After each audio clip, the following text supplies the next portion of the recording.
I was afraid that if we took this risk, if we pivoted, but then we failed, that everybody around me would look at me and say, see, those sandals that she designed, that wholesale business that she built, it was all just beginner's luck.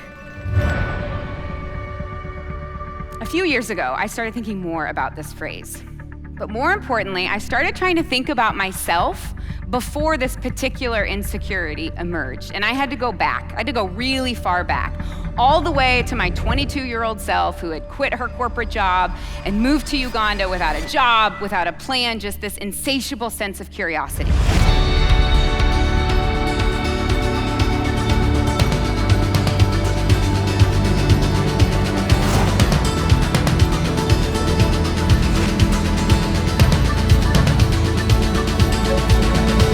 Forward almost a decade, and Sseko Designs is now one of the largest export manufacturers in Uganda. Our products have been featured in magazines like Vogue and Marie Claire and InStyle and worn by celebrities. We have enabled hundreds of female scholars in Uganda and now Ethiopia to continue on to university. I started thinking that maybe my younger self didn't succeed despite my lack of experience, my lack of industry connections, my lack of know-how or expertise, but perhaps precisely because of it. Maybe it had less to do with beginner's luck and everything to do with a little something I like to call beginner's pluck. I'm referring to the brilliant and underused noun, pluck.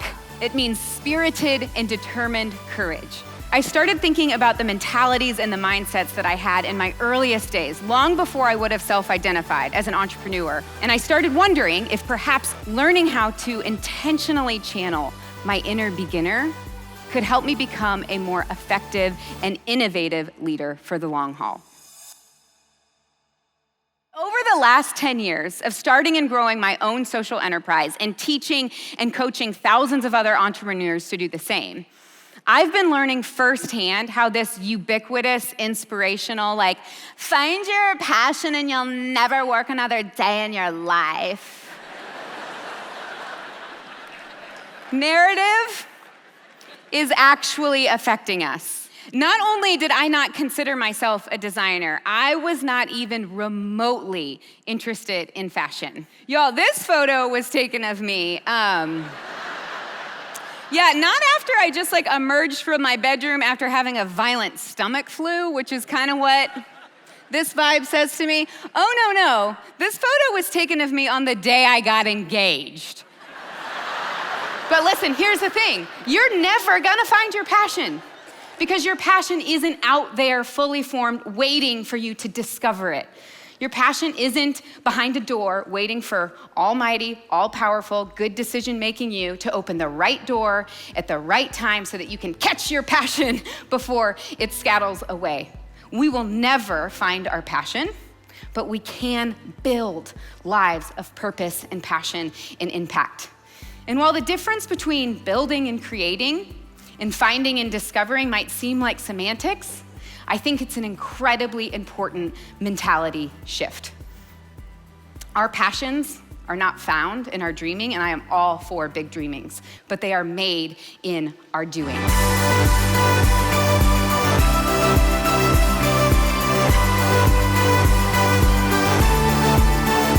you know what they say in the US? They say, once you find your dream job, you'll never work again. What do you think about that? No, I don't support that. Building a life of passion and impact and purpose is actually really hard work. And by learning and living into these principles, you will become a more effective and innovative leader for the long haul. We're gonna start with this one. Dream big. Okay, y'all, you cannot open up Instagram or walk down the self-help aisle without some inspirational guru shouting this at you, right?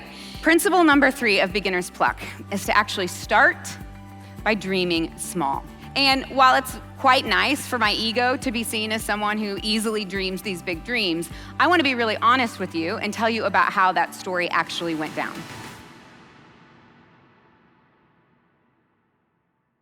Despite the fact that I said I was passionate about this issue, facing women and girls living across the world in extreme poverty, the reality was I didn't have a single friend who was a girl who grew up in that context.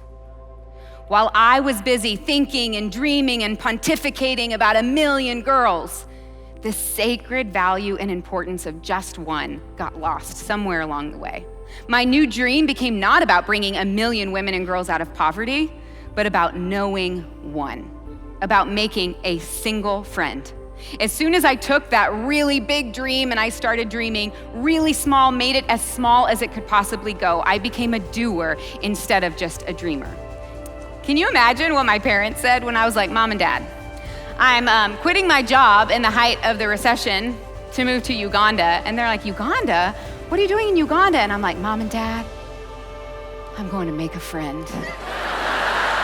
But what pluckies know is that small dreams have a surprising power of setting our dreams into the motion of doing, launching us out of waiting and into creating.